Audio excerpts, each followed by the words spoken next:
수면 시간이 부족하면 혈당이 더 높아진다. 일형당뇨 발병 이후에 아침까지 통잠을 개운하게 자본 적이 거의 없는 것 같아요. 오늘은 제가 정말 잘 못하는 분야의 이야기를 해볼까 합니다. 바로 수면, 잠에 대한 이야기입니다. 수면이 혈당에 어떤 영향을 미치는가에 대한 이야기는 인터넷에 찾아보면 정말 자료가 많아요. 우리가 누구나 알고 있는 기본적인 이야기일 수도 있고요. 수면 시간이 부족하면 혈당이 더 높아진다. 그런데 도대체 왜 그런지 오늘 자세히 살펴보도록 하겠습니다. 대부분의 현대인들은 잠이 부족해요. 우리 인간의 몸, 생리적인 부분은 지구의 자전주기에 맞춰져 있어요. 밤이 되면 자야 되고 아침이 되면 일어나야 해요. 하지만 지금은 밤에도 대낮처럼 밝고 이동도 가능하고 카페인, 니코틴, 알코올, 스트레스와 같은 잠을 방해하는 요소가 너무 많아요. 그래서 현대인의 절반이 단기 불면증을 갖고 있고 10% 정도는 급성 불면증을 겪는다고도 알려져 있어요. 수십 년 전에는 인간의 평균 수면 시간이 8시간이었는데 지금은 6.5시간까지 줄어들었다고도 합니다. 저도 사실 잠자는 시간이 아깝다고 생각하는 사람 중에 한 명이에요. 할 일이 많기도 하지만 제가 20살 때 일형당뇨가 발병한 이후로는 아무래도 새벽 저혈당에 대한 공포 때문에 자연스럽게 약간 선잠을 자는 게 익숙해졌어요. 연차가 오래되신 일형당뇨인 분들은 정말 많이 공감하실 거예요. 과거에 일형당뇨 아이들의 부모님들도 마찬가지고요. 지금은 물론 연속 혈당 측정기가 있어서 혈당이 높거나 낮거나 알람이 울리지만 과거에는 그런 게 없었잖아요. 그래서 저는 일형당뇨 발병 이후에 혼자 기숙사 생활을 오래 하기도 했고 그래서 아침까지 통잠을 개운하게 자본 적이 거의 없는 것 같아요. 혈당이 좋은 상황에서도 무의식적으로 새벽에 깨서 혈당을 재고 다시 잠을 자는 것이 20년 전부터 약간 습관처럼 되어버려서 지금도 솔직히 수면은, 잠은 제가 정말 잘 못하고 있는 부분 중에 하나예요. 반성해야 할 부분이죠. 아무튼 본격적으로 잠 이야기를 시작하면 수면과 혈당 사이의 연관성을 조사한 논문은 정말 많아요. 잘못된 수면이 포도당 항상성, 대사증후군, 이형당뇨병의 원인이 된다는 논문들도 정말 많고요. 더 나아가서 인슐린 저항성과 췌장의 내분비 기능장애와 연관이 있다는 논문들도 정말 많습니다.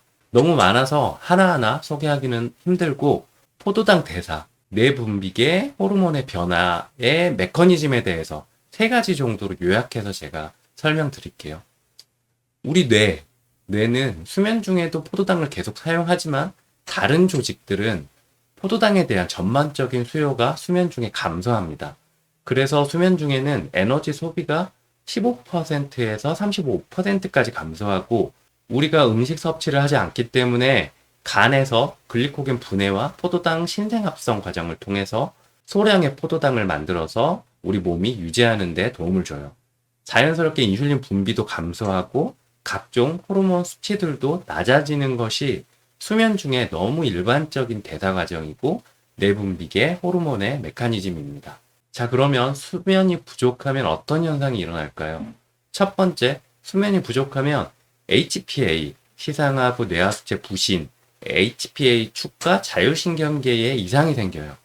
HPA 축은 호르몬의 분비, 대사 조절, 면역 반응을 조절하는 우리 몸의 중요한 생리적 시스템인데 수면 중에 감소해야 하는 코티졸, 아드레날린, 에피네프린, 도파민과 같은 스트레스 호르몬들의 수치가 올라가고 호르몬 항상성이 무너지게 되죠. 스트레스 호르몬의 가장 큰 역할은 혈당을 상승시키는 거예요. 이전 스트레스 호르몬 영상에서 설명드렸죠. 외부 자극, 외부 스트레스에 우리 뇌와 근육이 신속하게 판단하고 움직일 수 있도록 에너지원인 포도당을 미리 분비시켜 놓는 일종의 연료를 준비시키는 과정이라고 설명드렸죠. 수면이 부족하면 스트레스 호르몬 분비 덕분에 혈당이 높아져요. 그리고 수면 중에는 자율신경계에서 부교감신경이 더 활성화되고 교감신경은 줄어들어야 하는 게 맞아요. 이 2가지 신경계가 균형을 이뤄야 건강한 상태가 되는 건데 수면이 부족하면 교감신경 흥분물질인 카테코라민이 분비가 돼서 몸은 긴장 상태로 만들어져요. 이것도 코티졸과 마찬가지로 혈당을 상승시키는 작용을 하죠. 이런 혈당 상승이 있는데 우리 몸은 포도당 소비를 많이 하지 않고 자연스럽게 인슐린 저항성이 높아지게 되는 거예요. 그리고 두 번째, 수면 부족은 렙틴을 감소시키고 그렐린을 증가시켜요. 이 두 호르몬은 체중 조절과 식욕 조절에 중요한 역할을 하는 호르몬인데, 렙틴은 지방세포에서 분비되고 식욕을 줄이는 역할을 해요. 그렐린은 위장관에서 주로 분비되는데 식욕을 자극하는 역할을 하고요. 서로 상반된 작용을 하죠. 그런데 수면이 부족하면 렙틴은 감소되고 그렐린은 증가돼요. 그래서 수면이 부족할 때 오히려 식욕이 증가되는 현상이 나타나요. 잠을 못 잘수록 음식이 더 땡기는 거예요. 과식, 야식을 하게 되죠. 수면 시간에 음식을 먹게 되면 체질량 지수가 자연스럽게 높아지고 비만으로 이어지기가 쉽습니다. 비만이 되면 인슐린 저항성은 더 높아지게 되고요. 콜로라도 대학 연구팀에서 수면 시간 통제 실험을 통해서 일반인들이 하루에 평균 4.5시간 잤을 때와 8.5시간 잤을 때 인슐린 민감도를 비교해 봤어요. 4.5시간 잤을 때는 8.5시간 잤을 때보다 인슐린 민감도가 무려 23%나 감소했고 당뇨병 위험이 16%나 증가했다고 발표하고 있어요. 또 어떤 논문에서는 건강한 성인도 5시간 이하의 수면을 하면 당뇨병 발병 위험이 2.5배나 높아진다고도 얘기하고 있어요. 논문마다 수치는 다르지만 수면이 부족하면 당뇨병의 위험성은 크다는 것은 부정할 수 없을 것 같아요. 당뇨병뿐만 아니라 미국에서 암 환자 11,445명을 대상으로 조사한 결과 수면에 문제 있는 암 환자는 통증, 피로, 우울감을 더 느끼는 것으로 조사되기도 했고요. 수면 부족이 심혈관 질환의 발생 위험도 높아진다고 알려져 있고요. 자, 수면이 부족하면 일어나는 상황 세 번째는 당뇨인들에게 발생하는 악순환이에요. 저는 1형 당뇨인이고 지금 영상을 보시는 분들 중에 2형 당뇨인 분들도 많을 거예요. 이렇게 혈당에 이미 이상이 있는 사람들은 수면이 부족하면 아까 말씀드린 호르몬과 자율신경계 이상으로 혈당이 높아지고 우리는 인슐린 분비에 이상이 있기 때문에 혈당이 높으면 세포 조직에서 혈관으로 물이 빠져나가기 때문에 우리 몸은 물이 부족하다고 탈수가 되었다고 인식해요. 그래서 목마름을 느끼게 되고 수면 중에 물을 마시기 위해 수시로 깨게 됩니다. 일어나게 만들죠. 같은 이유로 혈당이 높으면 소변이 자주 마렵게 되고 이것도 수면을 유지하는데 방해 요소가 되죠. 또 반대로 인슐린 주사를 적절하게 조절하지 못해서 수면 중에 저혈당이 되면 어지러움, 공복감, 식은땀 등의 저혈당 증상으로 수면 유지에 역시 어려움을 겪게 됩니다. 저혈당 반동 현상도 겪게 되고요. 그래서 당뇨병 환자들은 수면이 부족하면 이 악순환이 반복돼요. 그래서 정말 신경을 많이 써야 합니다. 미국 국립수면협회에서는 성인의 경우 7시간에서 8시간 수면이 가장 이상적이라고 하고요. 남성 같은 경우 6시간 이하의 짧은 수면 시간이 인슐린 저항성을 높이고 여성의 경우에는 8시간 이상의 긴 수면 시간이 오히려 인슐린 저항성을 높인다고 발표하기도 했습니다. 그리고 또 아이들의 경우에는 자는 동안 성장 호르몬이 활발하게 분비되죠. 성장 호르몬은 이게 또 혈당을 높이는 원인이 돼요. 수면이 부족하면 고혈당이 되고 수면이 충분해도 아이들은 성장 호르몬 때문에 고혈당이 되기도 하고 그래서 한창 크는 아이들의 경우 수면 시간에 혈당을 잘 유지하는 것이 정말 어려운 일이에요. 하지만 우리 아이들 잘 성장하는 것이 더 중요하니까 잠을 충분히 자야겠죠.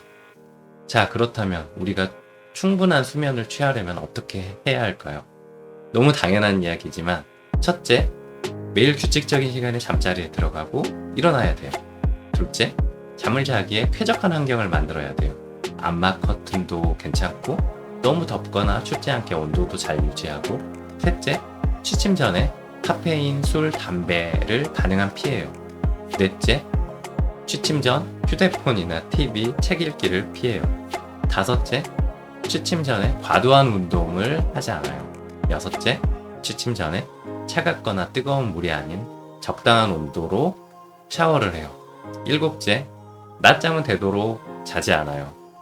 여덟째, 취침 전 혈당을 잘 유지해요. 100 이하면 조금의 간식을 섭취하고 자도 돼요. 사람에 따라 다르지만 우유나 바나나 약간이 좋은 것 같고요.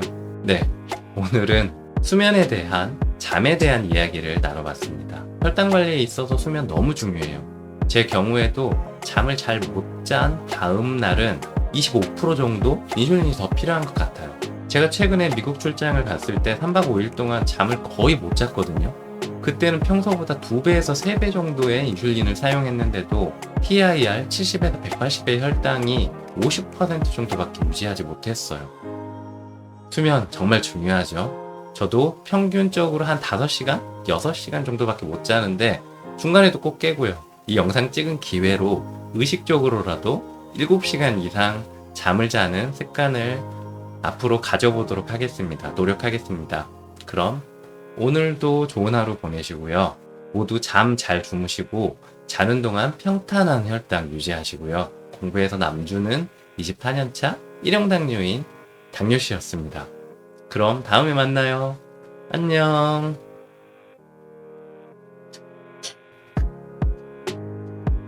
잘 자요.